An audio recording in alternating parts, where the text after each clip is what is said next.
right, we're on Keilim, Perek Tet Zayin Mishnah Zayin, chapter 16, Mishnah Zayin, 7th Mishnah, the 16th chapter of Keilim. We're going to talk about other kinds of Keilim and whether they're Mekabel Tuma or not. There's a whole long list. Malkot Shel Bakar, V'Hachasim Shelo. Malkot, the Bartunura says, it's leather that you put Be'inei Apara over its eyes, Kadesh Savev V'Tadush, so that it would turn and thresh, meaning it's like blinders that you put on the animal.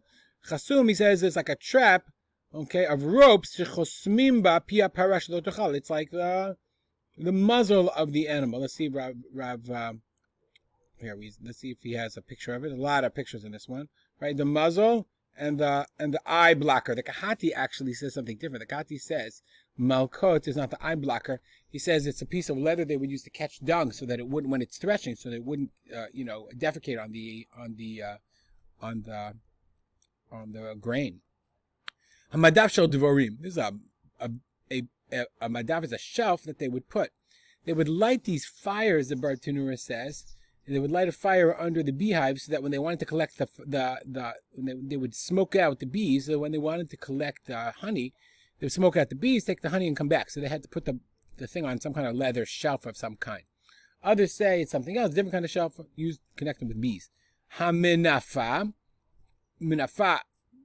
a fan.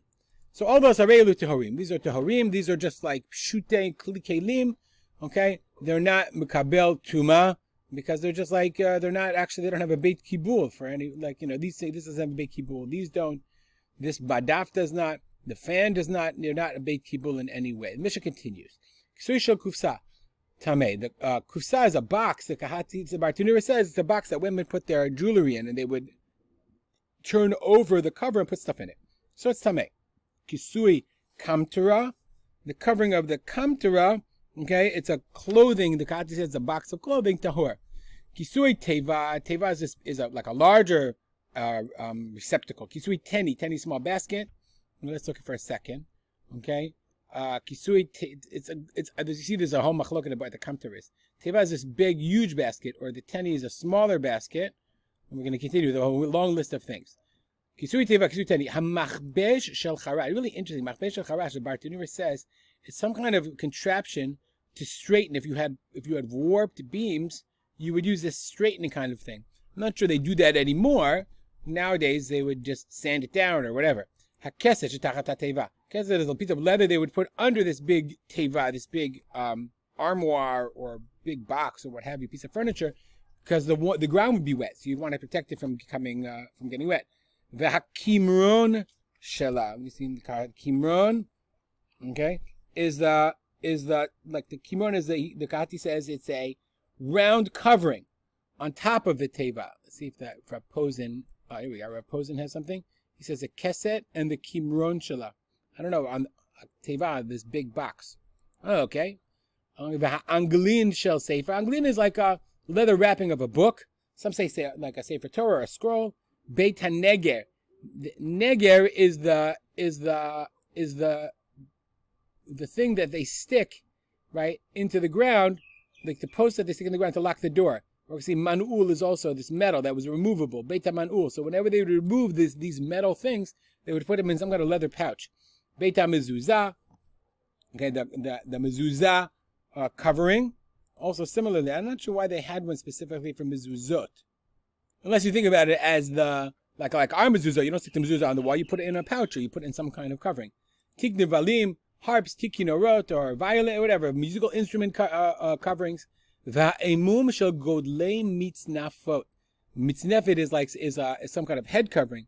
So there would be people who would fix them or sew them. Okay, so you would have this kind of like head, like a sheitel head. Let me see if I can. Here we go. Tfus ke'ein rosh. It's like a head. Shal Adam, of a human head, that's how they would fix the mitznefet. Okay, we continue. Markov shel zamar, singer's markov. So the Bartunura says it's like this wooden horse that the clowns act on. Let me see if I can find it here. Here's the sheitel head. Here's the markov shel zamar. Interesting. Revi'it shel aliyat. Okay, Revi'it shel aliyat. Aliyah, remember, is the wailing lady. Okay, so the Revi'it is her like instruments. He says the Kati says it had rings in it. I think it means a tambourine.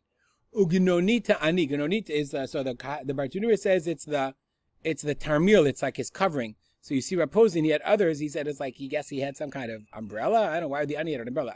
He had to sit around and wait for people to give money. The samochot hamita. Those are beams that are the supports for the bed. Utfus shel tfilah. Tfilah from the word tfilin. So they would make it from a tfus, from a mold. Ve'imum shel osei sotot. We have the word emum before. I'm almost sure. The tfus it's the tfus. It's the shape that they weave clothes on top of. Osei sutot. The Bartunur has a different girsa. He has emum shel osei sagot. Tfus shel osei shalshalot. It's like a chain mold. Okay. It's on this amum, a diffus. It's like this mold that they made chains. So we don't even know what the words are. Harei lutam. All these are tahor. Why are they tahor? Not entirely sure. They're not considered beit kibul, all these things. A lot of times, so many say these tik of nevalim, like these, so they would take their instruments, they would wrap them in cloth, but it wasn't a real tik, but it was a cloth. So if it's a pshute kli and it's not really used, then it hasn't have a beit kibul, then it's not mekabel tuma.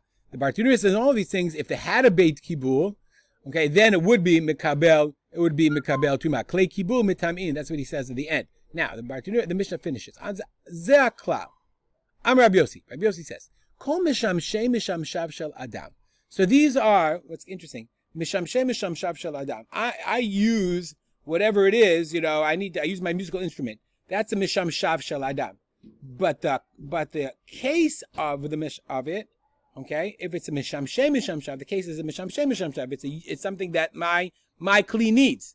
So kol mishamshei mishamshav shel adam b'shat melacha b'shalot b'shat melacha tamei. So if this cover is used during melacha and not during melacha, meaning if it's a permanent cover, then it's part of the kli, then it's mekabel tuma. It's part of like the kli. But v'chol she'enu ela b'shat melacha. But if it's only used when I'm actually using the thing, meaning let's say it's a cover. It's a cover on a plastic on a box. So if I only use the cover on the box when the box is full, that's only misham melacha. Then the cover itself is a mishamshei mishamshav and it's tahor. The Bartunur also says, of course, the Kati says, if it's only used when the thing is not being used, also then it's tahor as well. It has to be used whether it's tahor, whether it's used or not used, then it's part of the kli. Stop here. Dedicate our learning to memory. My father, Rav Simcha ben Yitzchak Kalman. Make it a great day.